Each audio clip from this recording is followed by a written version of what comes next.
Bonjour tout le monde. Dans notre deuxième capsule sur la fonction d'offre, on va se concentrer ensemble sur les facteurs économiques qui peuvent faire déplacer la fonction d'offre.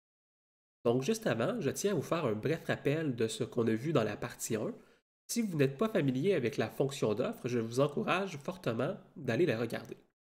Donc ce qu'on a vu dans la partie 1, on a vu que la courbe d'offre représentait le coût marginal. Donc elle me disait combien chacune de mes unités produites coûte à produire. Par exemple, la troisième unité ici me coûte 3 $ à produire. Ma deuxième unité me coûte 2 $ à produire et que notre courbe d'offre ici, notre courbe de coût marginal, est à une pente positive à cause du concept des rendements d'échelle décroissants.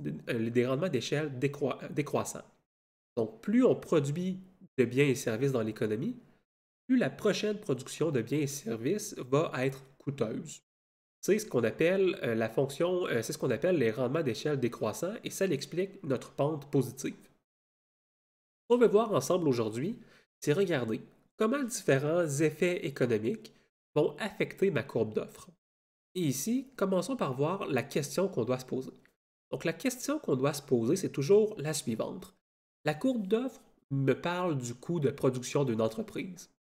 Donc, lorsque vous avez un choc économique, ce que vous voulez voir, c'est la question suivante, c'est de savoir est-ce que mon unité va me coûter plus cher ou moins cher à produire. Par exemple, si j'ai un changement économique, je vais le noter en vert ici. Disons qu'en vert, les coûts de production augmentent.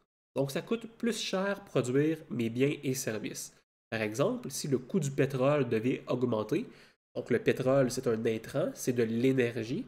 Toutes les entreprises en ont besoin pour produire des biens et services. Donc, si le coût du pétrole augmente, le coût de l'énergie augmente, qu'est-ce qui devrait arriver pour la production de mes biens?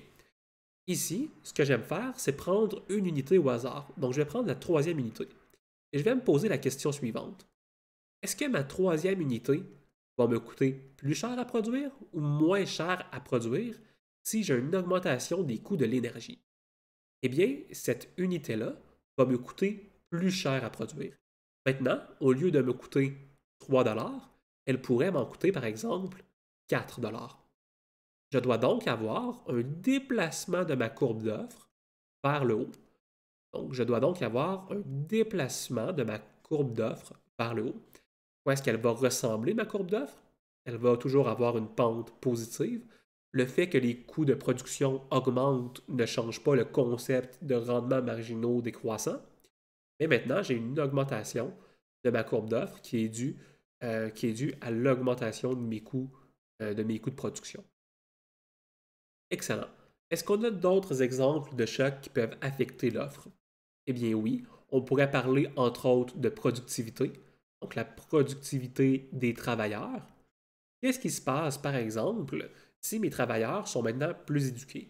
Donc, le gouvernement a mis en place des programmes d'éducation des travailleurs et maintenant les travailleurs sont très productifs. Est-ce que ma troisième unité va me coûter plus cher à produire ou est-ce qu'elle va me coûter moins cher? Eh bien, si votre travailleur est plus efficace, cette unité-là va vous coûter moins cher. Donc, votre courbe d'offre devrait augmenter. La courbe de coût marginal se déplace vers la droite. Excellent. Et cette augmentation de l'offre signifie une diminution du coût marginal de production pour chacune de mes unités. Donc ça, c'est quand on a une augmentation de la productivité de nos travailleurs. Vous pouvez imaginer plusieurs chocs comme ça dans votre économie.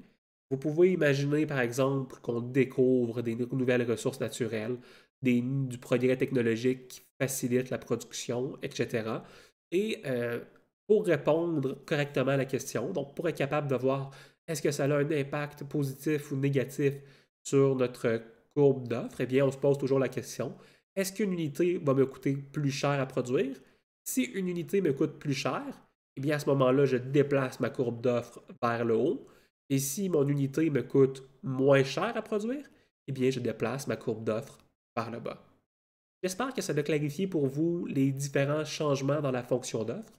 Si vous avez des questions sur la matière qu'on a vue ensemble dans ce cours-là, Vous pouvez les laisser dans les commentaires, ça va me faire plaisir d'y répondre en temps et lieu.